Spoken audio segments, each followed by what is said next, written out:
안녕하세요. 서울시교육청 학교로 찾아가는 생태전환교실 수업 시간입니다. 저는 오늘 박사님과 함께 5차시 오래된 미래 적정기술 수업을 배워볼 사단법인 자연해번연구소의 홍다혜입니다. 박사님, 소개 부탁드려요.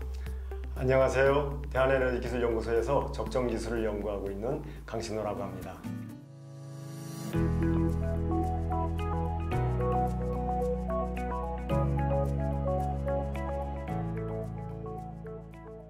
네, 반갑습니다. 오늘은 오래된 미래의 적정기술이라는 주제를 강신호 박사님과 함께 알아보겠습니다. 오늘 어떤 내용을 배우게 될지 함께 살펴볼까요?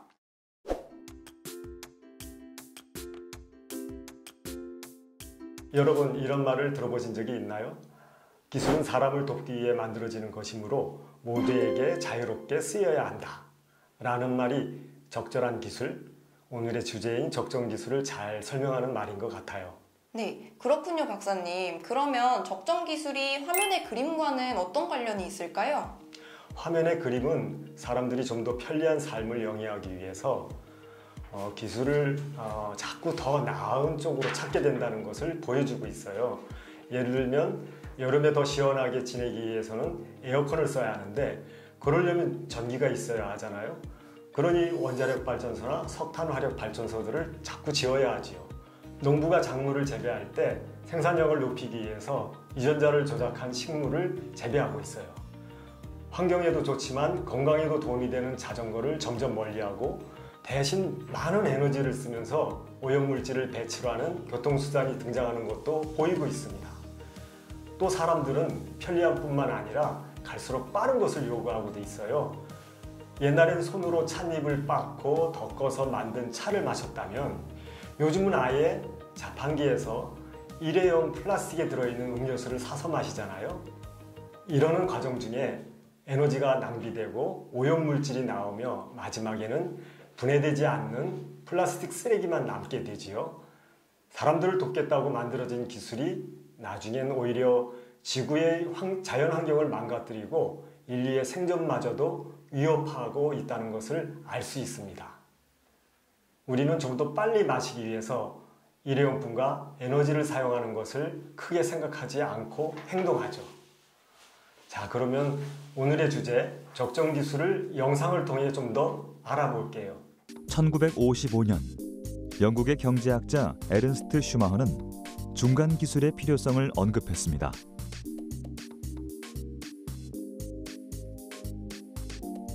그가 말한 중간기술이란 과거 원시적인 기술과 선진국형 첨단 기술 사이에 존재하는 것을 의미하는데요. 지역에서 구입할 수 있는 재료와 적은 자본, 그리고 간단한 기술을 활용한 소규모의 생산 활동을 지향하는 중간기술. 이후 60년 동안 이 기술은 우리나라뿐만 아니라 세계 곳곳에서 활용되며 국가, 사회, 지역의 발전을 이끌어왔죠. 첨단 과학기술의 빛에 가려 종종 그 가치가 퇴색되기도 하지만 21세기에도 반드시 요구되고 있는 중간기술. 지금은 적정기술이라 불리는 이 특별한 기술에 대해 우리는 주목할 필요가 있습니다.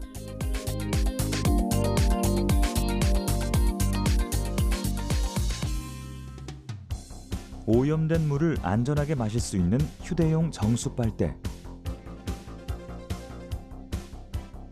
30분의 공놀이로 3시간 사용량의 전력을 생산하는 축구공, 전기 없이 기화열 흡수의 원리로 음식의 신선도를 유지하는 항아리 냉장고.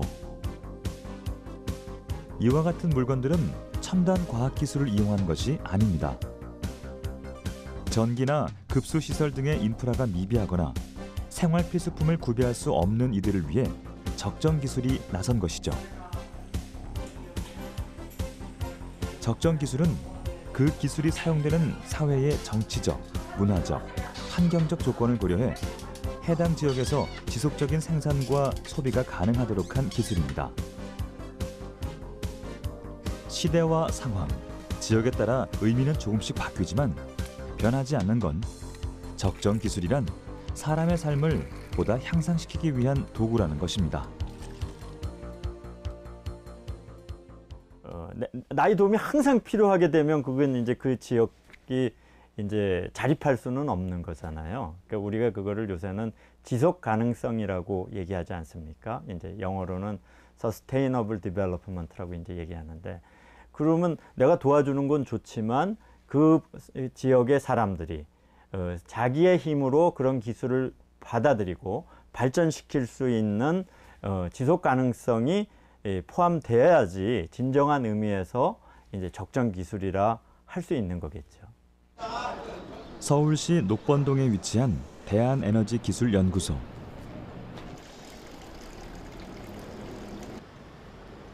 이곳에선 점차 고갈되는 도시의 자원과 심각해지는 환경오염 문제를 해결하기 위해 도시에 접목할 수 있는 대한에너지를 연구하고 있는데요. 그 중심에 적정 기술이 깃들어 있다고 합니다. 연구소 곳곳을 가득 채운 생활 폐기물.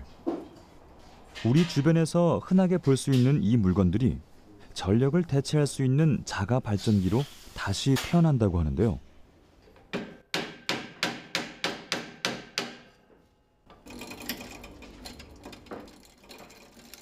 도시 속 생태적 삶을 지향하는 친환경 에너지 발전 시스템, 도심형 적정 기술입니다. 저는 그동안 재생에너지를 이용한 에너지 장치, 발전 장치 이런 것들을 제가 먼저 구현을 해보고 그것을 일반 사람들한테 알려주는 그런 일들을 해왔고요. 비전력 장치로 페달을 어떻게 이용하면 훌륭하게 기능할 수 있겠다, 이런 사례를 지금 만들어 보고 있습니다. 그래서 그런 장치들을 만들어서 이렇게 쓰면 됩니다라는 거를 사람들한테 알려주고 싶은 거죠. 대한에너지기술연구소에서 개발한 비전력 장치는 폐자전거를 활용한 것입니다. 자전거 바퀴를 굴릴 때 발생하는 동력을 이용하는데요.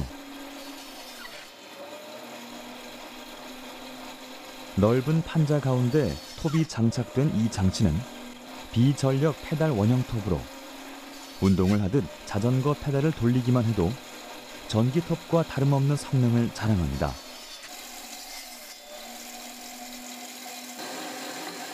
실제 전기톱의 회전수는 분당 약 3,500rpm, 페달 원형 톱의 분당 회전수가 약 3,300rpm이라고 하니 사람의 힘으로 움직이는 소형 발전기인 셈이죠. 페달 원형 톱의 경우는 분당 90번의 페달을 돌리면은 한 3,300 정도 RPM이 나와서 그냥 일반적으로 전동 테이블 서랑 다를 게 없다고 생각하시면 돼요. 이 원형 톱의 경우도 그 기어의 원리를 이용한 건데요. 보시면은 굉장히 큰 기어에 아주 굉장히 작은 기어가 체인으로 연결이 되어 있습니다. 그게 3번 반복돼서 물려 있어요. 이렇게 해서 아주 적은 페달의 회전에도 그 톱날의 회전수를 극대화할 수 있도록 그렇게 설계를 한 거고요. 기어의 지름 차이를 이용해 회전수를 조절하는 페달 원형 톱. 큰 힘을 들이지 않아도 전기톱과 동일한 수준의 성능을 발휘할 수 있는 자전거 발전기는 도심 속에도 충분히 적용할 수 있는 훌륭한 동력 장치입니다. 자전거는 굉장히 좋은 기기입니다. 동력을, 사람의 인력을 가지고 효율을 100% 가까이 낼 수 있는 이송 장치였는데, 그 원리를 그대로 생활기기로 연결을 하면은 아주 효과적인 그런 동력 장치가 되거든요. 효율도 높고 화석연료도 쓰지 않고, 그래서 조금 불편하더라도 자전거의 원리와 부품을 생활기기에 연결하는 요 디자인만 잘 하면은 우리가 훌륭하게 문제없이 전력기구를 대체할 수 있겠다, 이런 생각을 갖고 있습니다.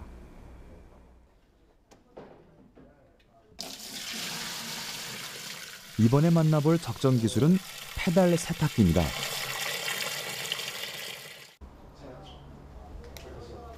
과연 페달의 회전만으로 더러워진 옷을 깨끗하게 세탁할 수 있을지 궁금한데요. 그 성능을 직접 확인해 볼까요? 천천히 발을 굴리자 내부 세탁통이 돌아가기 시작합니다.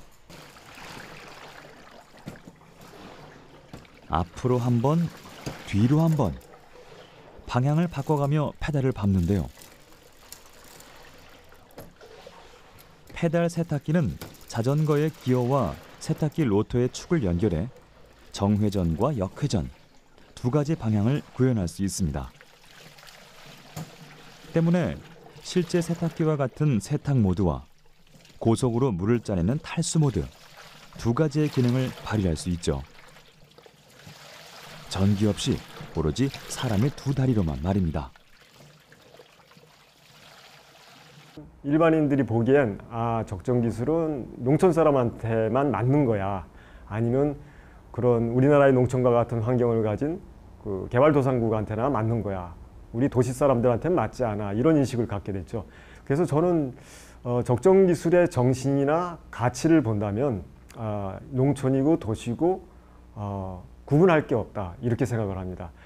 그래서 앞으로 우리가 주목해야 될 점 또는 적정 기술이 나아가야 될 방향이라고 한다면 도시에 살고 있는 누구나도 이렇게 실천할 수 있고 구현해 볼 수 있는 그런 기술, 그것이 적정 기술이라고 생각해요.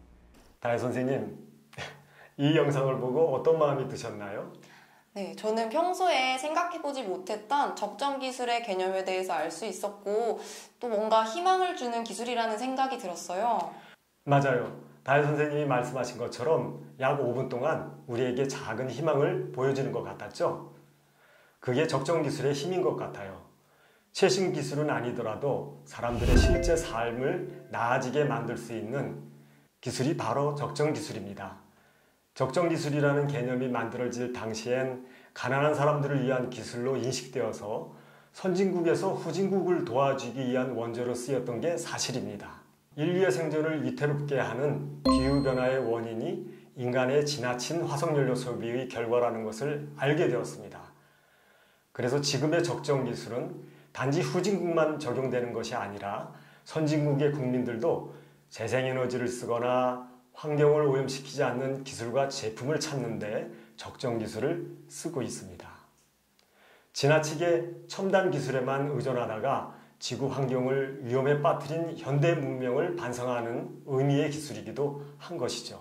그렇군요. 박사님, 최신 과학 기술은 아니지만 꼭 필요한 기술이네요. 이런 기술들을 조금 더 소개해 주실 수 있을까요? 우선 물이 귀한 나라 사람들이 쓸 수 있는 적정 기술 제품들을 소개할게요. 첫 번째는 끈이 달린 이 파란색 원통인데요. 안에는 물을 채울 수 있는 구조로 되어 있습니다. 멀리까지 물을 길어야 하는 친구들은 사실 학교를 갈 수가 없었죠. 아주 먼 곳을 무거운 통을 머리에 이고 물을 옮기느라고 이런 친구들은 집의 일을 도우면서 시간을 낼 수가 없었던 거예요. 바로 이들을 위한 기술, 바로 이것이 큐드럼인데요. 이 큐드럼을 이용해서 친구들은 쉽게 물을 길어서 집에까지 끌고 와서 집에다 채워놓고 그리고 다시 학교로 가면 되는 기술이었어요. 훨씬 힘을 덜 들이고도 걸어갈 수가 있었겠죠. 또 아프리카의 친구들은 깨끗하지 못한 물을 먹고 많이 아파요. 물이 풍부하지도 않지만 어렵게 판 지하수도 석회질이 많거나 중금속이 많거나 해서 몸에 위험하고 심지어는 기생충이 오염이 되어서 거르지 않고 마시면 병에 걸리게 되지요. 하지만 비가 많지 않은 가난한 나라이니 수돗물을 공급해 줄 수는 없었어요. 그저 땅에 고여있는 흙탕물, 연못의 물이라도 소중한 물이겠죠. 이렇게 오염된 물을 직접 마실 수 있게 빨대의 중간에 필터를 달았습니다. 물에 담그고 입으로 빨아올리면 물이 나와요.